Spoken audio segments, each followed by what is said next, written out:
घने हरे भरे जंगल में सूरज की पहली किरणें पेड़ों के पत्तों पर चमक रही थी। जंगल की हवा में पक्षियों की चहचहाहट और नदियों की कलकल बह रही थी। उसी जंगल में रहता था एक छोटा सा हाथी का बच्चा गोला। गोला बहुत जिज्ञासु था, हर चीज को समझना चाहता था, हर जानवर से दोस्ती करना चाहता था। लेकिन बाकी जानवर उसके आकार से डरते थे। इतना बड़ा शरीर कहीं गलती से हमें कुचल न दे। गोला उदास होकर रोज नदी किनारे बैठा करता। उसे बस एक सच्चे दोस्त की तलाश थी। एक दिन गोला नदी किनारे पानी पी रहा था कि अचानक झाड़ियों में सरसराहट हुई।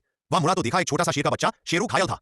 उसके पंजे में कंका चुभा हुआ था। गोला धीरे धीरे पास गया और बोला, डर मत, मैं मदद करूंगा। गोला ने अपनी सूंड से कांटा निकाला और पानी छिड़ककर जख्म साफ किया। शेरू ने आंखें खोली और कहा, धन्यवाद, सब मुझसे डरते हैं पर तुम नहीं।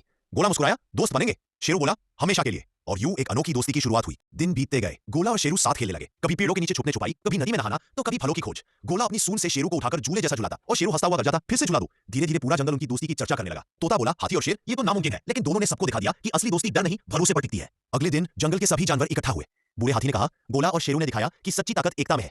तोता, हिरण, बंदर सब ताली बजाने लगे। शेरू बोला, दोस्ती में डर नहीं भरोसा होता है। गोला बोला, हम सब अलग हैं पर मिलकर जंगल को सुरक्षित रख सकते हैं। उस दिन से दोनों को जंगल के शांति रक्षक कहा जाने लगा। गोला और शेरू हमेशा साथ रहते, कभी नदी किनारे, कभी पेड़ों के नीचे। उनकी दोस्ती जंगल की सबसे प्यारी कहानी बन गई। सूरज ढल रहा था, नदी में सुनहरी किरणें चमक रही थी। गोला और शेरू साथ बैठे आसमान की ओर देख रहे थे। शेरू बोला, दोस्त, अगर इंसान भी ऐसे दोस्ती करना सीख जाए तो दुनिया कितनी सुंदर हो जाएगी।